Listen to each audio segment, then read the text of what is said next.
നമസ്കാരം, ന്യൂസ് ചെക്കിലേക്ക് സ്വാഗതം. ഇന്ന് വൈകുന്നേരം വരെയുള്ള പ്രധാനപ്പെട്ട 10 വാർത്തകൾ ഒന്ന് നോക്കാം. സംസ്ഥാനത്ത് കഴിഞ്ഞ ദിവസങ്ങളിൽ അനുഭവപ്പെട്ട അതിതീവ്ര മഴയെക്കുറിച്ചുള്ള മുന്നറിയിപ്പ് കൃത്യസമയത്ത് തന്നെ നൽകിയിരുന്നുവെന്ന് വ്യക്തമാക്കി കേന്ദ്ര കാലാവസ്ഥാ വകുപ്പ് രംഗത്തു വന്നിട്ടുണ്ട്. മഴ മുന്നറിയിപ്പിൽ ഗുരുതര വീഴ്ച സംഭവിച്ചുവെന്ന പ്രതിപക്ഷ വിമർശനം ശക്തമാവുന്നതിനിടെയാണ് കേന്ദ്ര കാലാവസ്ഥാ നിരീക്ഷണ കേന്ദ്രം വിശദീകരണവുമായി രംഗത്തെത്തിയത്. കാലാവസ്ഥാ നിരീക്ഷണവും മുന്നറിയിപ്പും പോക്കീസ് ഗൗരവമായി എടുത്തത് മുഖ്യൻ അടിയന്തരമായി ബിരിയാണി തിന്നാൻ പോകാനുള്ള ഹെലികോപ്റ്റർ പറത്താനും ഇറക്കാനും മാത്രമാണെന്ന് തോന്നുന്നു. തെക്കു പടിഞ്ഞാറൻ കാലവർഷക്കെടുതി നേരിടുന്ന വിവിധ സംസ്ഥാനങ്ങൾക്കായി സംസ്ഥാന ദുരന്ത പ്രതികരണ നിധിയുടെ കേന്ദ്ര വിഹിതത്തിൽ നിന്ന് 2117.85 കോടി രൂപ മുൻകൂറായി അനുവദിക്കാൻ കേന്ദ്ര ആഭ്യന്തരമന്ത്രി അമിത്ഷാ ഉത്തരവിട്ടു. പ്രളയബാധിത പ്രദേശങ്ങളിൽ രക്ഷാപ്രവർത്തനവും പുനരധിവാസവും അടിയന്തരമായി ഉറപ്പാക്കുന്നതിനാണ് കേന്ദ്ര ആഭ്യന്തര മന്ത്രാലയം ഈ തുക അനുവദിച്ചിരിക്കുന്നത്.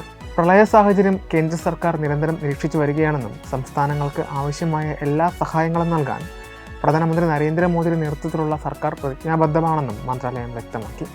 സബ്കാ സാത്ത് സബ്കാ വികാസ്. ദില്ലിയിൽ നടന്ന CJP പ്രതിഷേധം ലക്ഷ്യമിട്ട് വൻ ഭീകരാക്രമണം നടത്താനുള്ള ഗൂഢാലോചന സുരക്ഷാ ഏജൻസികൾ പൊളിച്ചെന്ന് അന്വേഷണ ഉദ്യോഗസ്ഥർ.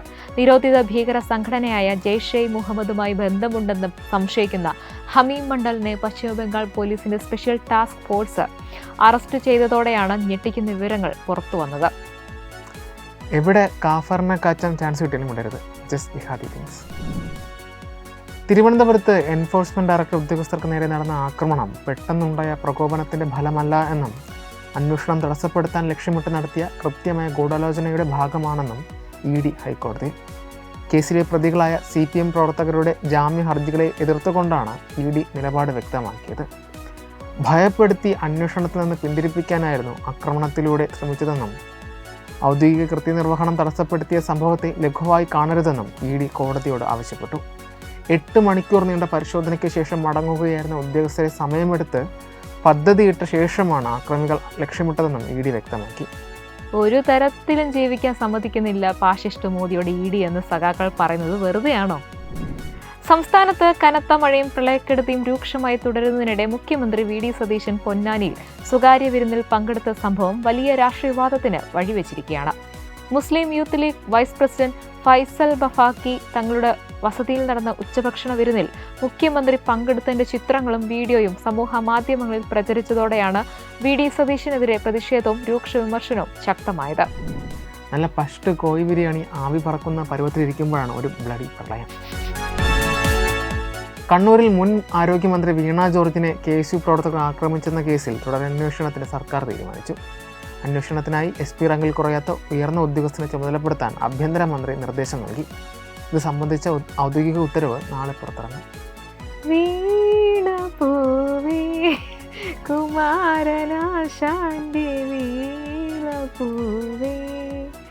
എന്ന പാട്ട് കാരണഭൂതന്റെ വീട്ടിലാണോ അതോ ആറന്മുളയിലാണോ പ്ലേ ചെയ്യേണ്ടത്?